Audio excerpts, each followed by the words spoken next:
புதுச்சேரி முதலியார்பேட்டை தொகுதியில் வெற்றி பெறுவது நிச்சயம், இல்லை என்றால் நாட்டை விட்டே செல்வேன். பாஜக வேட்பாளர் அமைச்சர் ஜான்குமார் பேட்டி. புதுச்சேரி முதலியார்பேட்டை தொகுதியில் போட்டியிடும் பாஜக அமைச்சர் ஜான்குமார் செய்தியாளர்களை சந்தித்தார். அப்பொழுது அவர் கூறுகையில், புதுச்சேரியில் மீண்டும் முதலமைச்சர் ரங்கசாமி முதலமைச்சர் ஆவார் என்பது எழுதப்பட்ட விதி. ஆன்மீக சுற்றுலாவிற்கு அவர் சென்று வந்ததன் விளைவு இது. புதுச்சேரியில் பாஜக ஆட்சி வர வேண்டும். அதற்கு பிரதமர் கூறியது போல் முதலமைச்சராக ரங்கசாமி வருவார். தனக்கு அமைச்சர் பதவி கொடுத்தால் ஏற்றுக்கொள்வேன், நானாக கேட்க மாட்டேன் என ஜான்குமார் பேட்டியளித்துள்ளார்.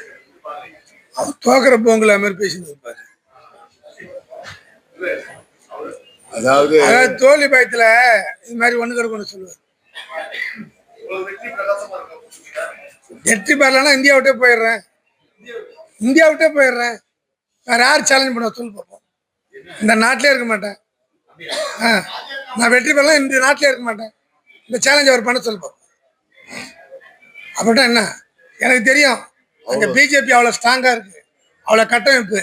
கூட முன்னாள் எம்ஏ பாஸ்கர் என் கூட இருக்காரு. அதனால வெற்றி பிரகாசமாக இருக்குது, ஒன்றும் பிரச்சனையே இல்லை. 100% ஜெயிப்பேன். அவர் என்ன வேணாலும் சொல்லலாம், அந்த தொகுதி விட்டு வந்துட்டாரு, இந்த தொகுதி விட்டுட்டு வந்துட்டாரு, நான் ஒரு வியாபாரின்னு. அதெல்லாம் தேர்தல் முடிவு 4ஆம் தேதி பார்க்க சொல்லுங்க.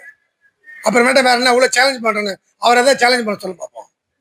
மீண்டும் எலெக்ஷன் நிற்க மாட்டேன்ற ஒரே வார்த்தை சொல்லி பார்ப்போம்.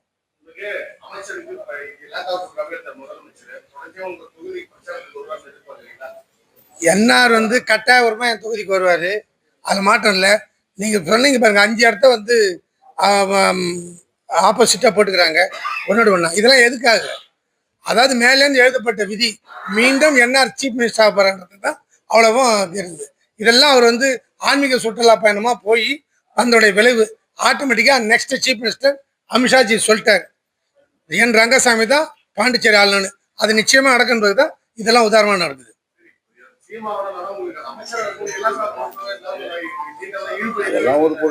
அதெல்லாம் ஒரு பொருட்டு கிடையாது. எங்களுடைய எண்ணம் பிஜேபி ஆட்சி இங்க வரணும். அப்போ பாரத பிரதமருடைய அவருடைய சொல்லுக்கு ஏற்ப இங்க நம்ம என்ஆர் தான் சீஃப் மினிஸ்டர் ஆகணும். அதற்காக தான் இவ்வளவு வேலையும் கடவுளா பார்த்தாங்க. நிச்சயமா மீண்டும் இந்த 2026 மீண்டும் என்டிஏ ஆட்சி அமையும். அது எந்த மாற்றமும் இல்லை. அதாவது மேல இருந்து என்ன வருன்றாங்களோ அதான், நான் ஒன்றும் கேட்க மாட்டேன். அவர்களாம் கொடுத்தா அதை ஏற்றுக்கொள்வேன். நன்றி.